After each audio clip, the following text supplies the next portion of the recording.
Hello, my friends. You all are most welcomed on Gehlavat Science Beats. Please like, subscribe, and share more and more our channel.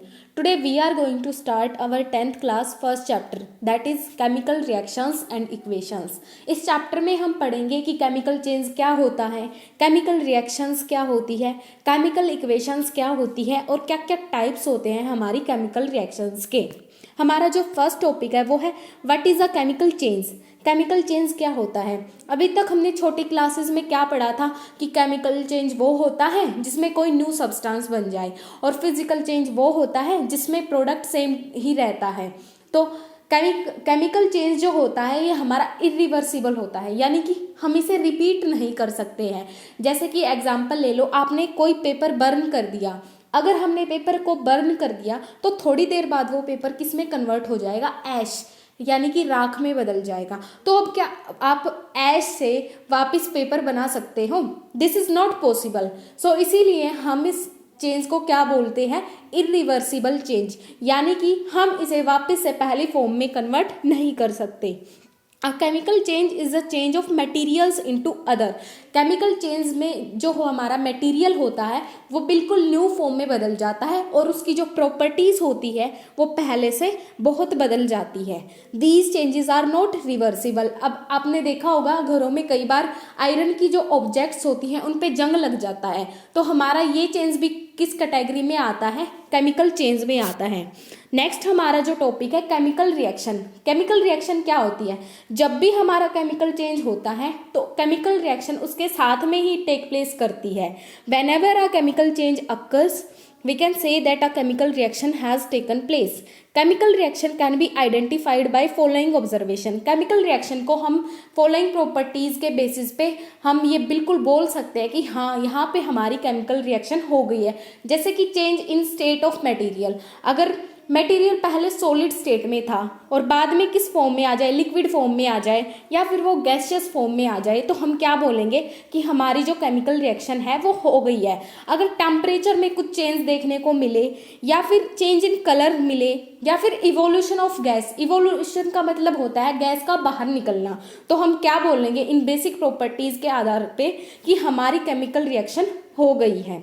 जैसे कि example ले लो magnesium ribbon. जब आप magnesium ribbon को oxygen की presence में burn करते हो तो ये वाइट डजलिंग फ्लेम के साथ बर्न करता है और हमें बाद में एक वाइट पाउडर मिलता है जिसे हम क्या बोलते हैं, मैग्नीशियम ऑक्साइड। अब एक तो हम इतनी बड़ी लाइन लिखे वर्ड्स में, when a magnesium ribbon is burned in presence of oxygen it get converted to magnesium oxide, और एक हम अपना फॉर्मूला सा बना ले कुछ, तो हमारी जो इक्वेशन होती है वो बहुत प्रेसाइज लगेगी और बहुत अच्छी भी लगेगी और बहुत इजी टू रिमेंबर होगी वो equation.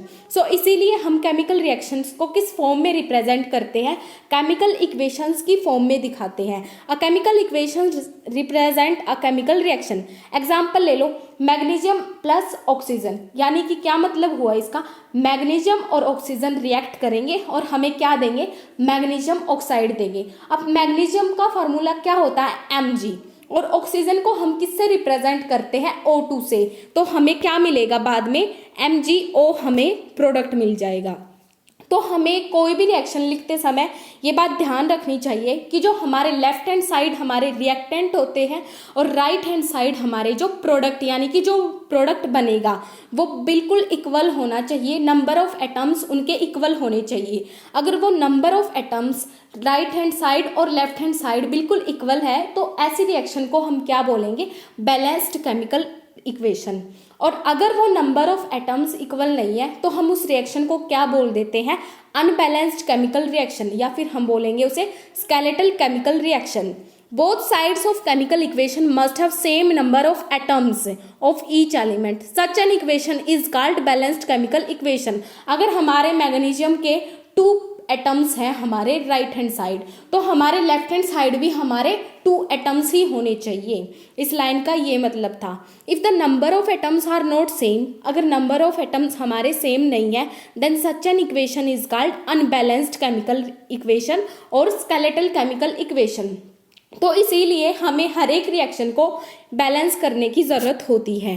Law of conservation of mass basically हमें क्या बताता है कि mass can neither be created and nor be destroyed. Mass को हम ना तो बना सकते हैं और ना ही हम मास को ब्रेक कर सकते हैं। इसीलिए टोटल मास जो होता है वो रिएक्टेंट का और टोटल मास जो होता है हमारा प्रोडक्ट का, वो दोनों तरफ राइट हैंड साइड भी और लेफ्ट हैंड साइड भी बिल्कुल इक्वल होना चाहिए। इसीलिए हम क्या करते हैं, स्केलेटल केमिकल इक्वेशन को बैलेंस करने की ज़रूरत होती है। अब बैलेंसिंग कैसे करते हैं हम, बेसिकली जो रिएक्शन होती है केमिकल रिएक्शन, इसमें क्या होता है, बॉन्ड्स ब्रेक होती है और बॉन्ड्स फॉर्म होती है। हमारा प्रोडक्ट कैसे बनता है, जो एलिमेंट्स होते हैं उनके बीच में क्या होता है, बॉन्ड्स ब्रेक होंगी और बॉन्ड्स फॉर्म होगी। ऐसा नहीं होता कि प्रोडक्ट कहीं बाहर से आएगा, बाहर से हमारा कुछ भी नहीं होगा।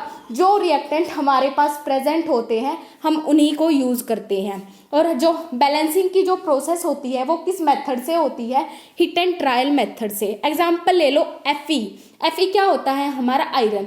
जब हम आयरन को और H2O हमारा हो गया वाटर को रिएक्ट करते हैं तो हमें क्या मिलेगा, Fe3O4 प्लस H2, यानी कि ये एक क्या है, स्केलेटल इक्वेशन है। अब आयरन के एटम्स को देखो आप, Fe के कितने एटम्स हैं, हमारे राइट हैंड साइड 3 एटम्स है और हमारे left hand side 1 atom present है। तो हम क्या लिख देंगे Fe के सामने, अगर हम Fe के सामने 3 लिख दे और H2O के सामने अगर हम 4 लिख दे तो हमारे जो नंबर ऑफ एटम्स है वो बराबर हो जाएंगे। सो हमारी जो बैलेंस्ड केमिकल इक्वेशन है वो कुछ इस तरीके से दिखाई देगी। अब ये 3Fe के बाद में ये S लिखा हुआ है, ये कहाँ से आ गया, इसका क्या मतलब होता है कि जो हमने रिएक्टेंट्स लिए हैं वो है ना सॉलिड स्टेट में थे और जो हमारा वाटर होता है वो किस स्टेट में होता है, लिक्विड स्टेट में होता है। इसीलिए हमने वाटर के पीछे क्या लिख दिया, L लिख दिया और हमें जो प्रोडक्ट मिलेगा वो हमें गैसियस फॉर्म में मिलता है। इसीलिए हमने क्या लिख दिया, इसके पीछे G लिख दिया। नेक्स्ट हमारा जो टॉपिक है types of chemical reaction. Chemical reaction के कितने टाइप्स होते हैं, हमारा जो फर्स्ट टाइप होता है कम्बिनेशन रिएक्शन। कम्बिनेशन का मतलब क्या होता है, जुड़ना, यानी कि जब 2 और मोर एटम्स, 2 या 2 से अधिक एटम्स और एलिमेंट्स जुड़ते हैं और हमें क्या देते हैं, कोई सिंगल प्रोडक्ट देते हैं, तो उस रिएक्शन को हम क्या बोलते हैं, combination reaction. A reaction in which a single product is formed from 2 or more reactants are present is known as combination reaction। जब हमारे 2 या 2 से अधिक रिएक्टेंट प्रेजेंट होते हैं और हमें सिंगल प्रोडक्ट दे, उस रिएक्शन को हम क्या बोलेंगे, कम्बिनेशन रिएक्शन बोलेंगे। When 2 or more substances combine to form a single product the reactions are called combination reaction. जो हमारी कम्बिनेशन रिएक्शन होती है ना, इसमें बहुत लार्ज अमाउंट में हीट इवॉल्व होती है, यानी कि हीट बाहर निकलती है, रिलीज होती है। Large amount of heat is released during this reaction. तो अब नेक्स्ट हम इसके एग्जांपल्स देखेंगे, जैसे कि बर्निंग ऑफ कोयल। कोयल क्या होता है, कार्बन प्लस ऑक्सीजन, यानी कि कार्बन डाइऑक्साइड। और एक एग्जाम्पल होता है फॉर्मेशन ऑफ वाटर। जब हम वाटर को फॉर्म करते हैं किसकी हेल्प से, H2 और O2 की हेल्प से। 2H2 plus O2 gives us 2H2O, यानी कि हमें वाटर मिल जाता है।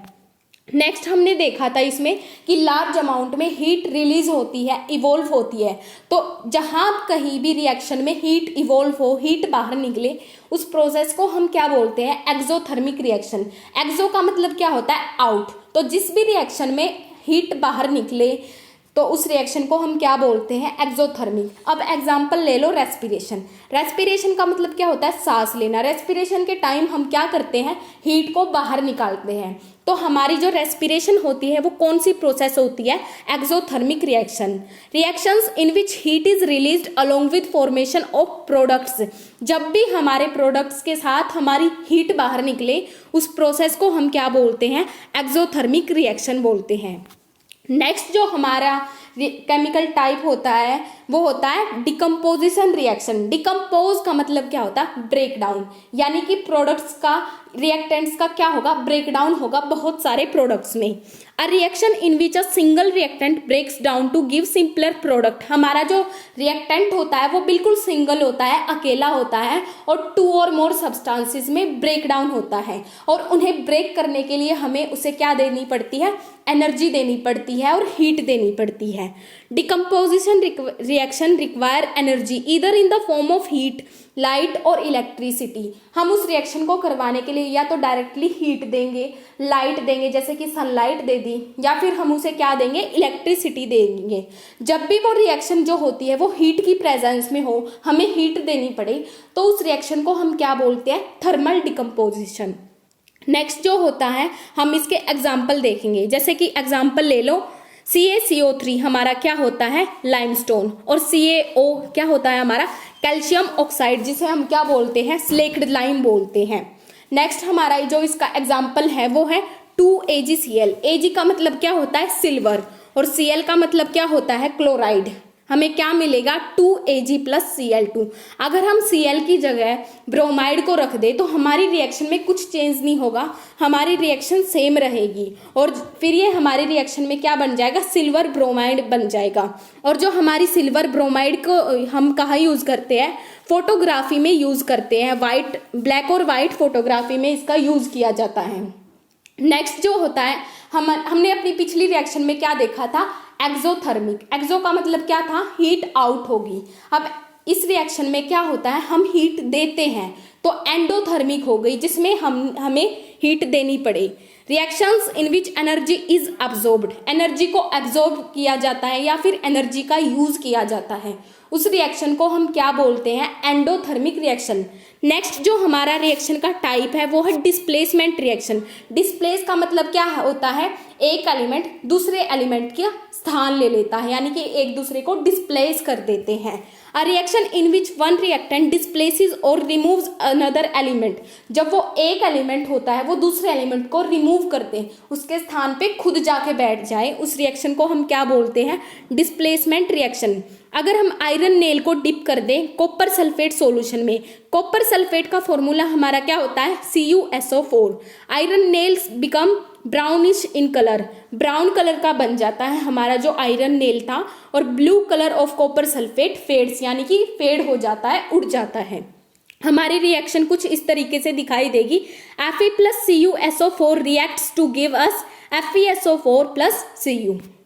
नेक्स्ट जो हमारी रिएक्शन होती है वो होती है डबल डिस्प्लेसमेंट रिएक्शन, यानी कि जो एलिमेंट्स होते हैं दो बार अपना स्थान डिस्प्लेस कर लेते हैं, अदल बदल कर लेते हैं।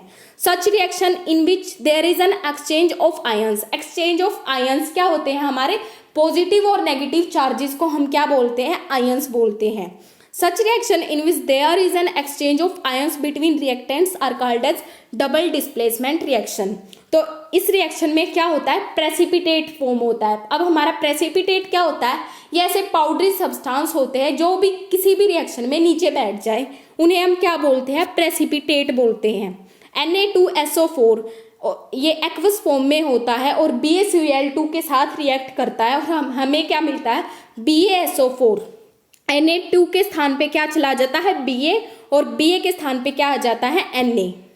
नेक्स्ट जो हमारी प्रोसेस होती है, कोरोजन। कोरोजन क्या होता है, आपने घरों में बहुत सारी आयरन ऑब्जेक्ट्स देखी होंगी, तो उन पे क्या होता है, थोड़े दिनों बाद जंग लग जाता है, तो हमारा कोरोजन क्या हो गया, iron articles are shiny when new. जब भी हम किसी आयरन ऑब्जेक्ट्स को लाते हैं, मार्केट से जाके लाते हैं, तो वो बहुत न्यू होती है, लेकिन कुछ टाइम बाद उनके कलर में चेंज आ जाता है, यानी कि केमिकल चेंज हो जाता है कुछ, और इस प्रोसेस को हम क्या बोलते हैं, rusting of iron. When a metal is attacked by substances around it such as moisture, जब भी मॉइस्चर अटैक कर दे या फिर एसिड अटैक कर दे, तो उस प्रोसेस को हम क्या बोलते हैं, कोरोजन बोलते हैं। It is said to corrode and this process is called corrosion. जो हमारा सिल्वर होता है, कोरोजन की वजह से उस पर कौन सी कोटिंग आ जाती है, ब्लैक कोटिंग आ जाती है, और हमारा जो कॉपर होता है उस पर कौन सी कोटिंग आ जाती है, ग्रीन कलर की कोटिंग आ जाती है। Corrosion cause damage to all objects made up of metal specially those of iron. ये जो कोरोजन होता है ना, ये बस जो आयरन से बनी हुई चीजें होती है ना, उन्हीं को अफेक्ट करता है। नेक्स्ट जो होता है हमारा रेंसिडिटी। जब भी हम फैट्स और ऑयल से बनी हुई कुछ मटेरियल घर पे लेके आते हैं, तो कुछ टाइम क्या होता है, कुछ टाइम बाद उनकी जो स्मेल होती है उसमें भी थोड़ा सा चेंज आ जाता है, और उनके टेस्ट में भी चेंज आ जाता है। तो ये ऐसा क्यों होता है, क्योंकि उनमें जो होती है हमारी एयर एंटर हो जाती है, और इसकी वजह से हमें उनमें कुछ चेंज देखने को मिलता है। When fats and oils are oxidized, they becomes rancid and their smell and taste gets changed. Substances which prevent oxidation, जो एयर होती है उसमें ऑक्सीजन होती है और वो जो ऑक्सीजन होती है ना वो हमारे उस फूड में एंटर कर जाती है, तो इसीलिए इस प्रोसेस को हम क्या बोलते हैं, ऑक्सीडेशन हो गई। अब ऑक्सीडेशन से बचाने के लिए कुछ ऑब्जेक्ट्स का यूज किया जाता है जिन्हें हम क्या बोलते हैं, एंटीऑक्सीडेंट्स, यानी कि वो ऑक्सीजन को मिलने से बचाएंगे। तो आपने देखा होगा चिप्स जब हम खरीद के लाते हैं तो चिप्स मैन्युफैक्चरर्स क्या करते हैं, उसमें चिप्स में नाइट्रोजन को फ्लश करके रखते हैं हमें उससे ऑक्सीडेशन प्रोसेस से बचाने के लिए। नेक्स्ट जो हमारा टॉपिक है वो है ऑक्सीडेशन एंड रिडक्शन। ऑक्सीडेशन क्या होता है और रिडक्शन क्या होता है। If a substance gains oxygen, जब भी किसी सब्सटेंस को ऑक्सीजन मिल जाए रिएक्शन में उसे हम क्या बोलेंगे, ऑक्सीडाइज्ड हो गया है ये सब्सटेंस। और जब भी किसी सब्सटेंस से रिमूवल ऑफ ऑक्सीजन हो तो हम उस प्रोसेस को क्या बोलते हैं, रिड्यूस्ड। जैसे कि ये जो रिएक्शन होती है CuO plus H2 gives us Cu plus H2O। CuO से क्या हो, ये किस में बदल रहा है, Cu में, यानी कि ऑक्सीजन हमारी रिमूव हो रही है, तो इसे हम क्या बोलते हैं, ये रिड्यूस्ड हो रहा है। और H2O के पास ऑक्सीजन आ रही है तो इसीलिए हम इसे क्या बोलते हैं, ये ऑक्सीडाइज्ड हो रहा है। किसी भी रिएक्शन में हमारी जो ऑक्सीजन होती है, ऑक्सीडेशन होती है और रिडक्शन होती है, ये साइमल्टेनियसली टेक प्लेस करती है, यानी कि साथ में होती है ये दोनों रिएक्शन। तो इस रिएक्शन को हम क्या बोलते हैं, रेडॉक्स रिएक्शंस बोलते हैं। यहाँ पे हमारा जो चैप्टर है वो कंप्लीट हो जाता है। Please like, share and subscribe more and more our channel. Thank you.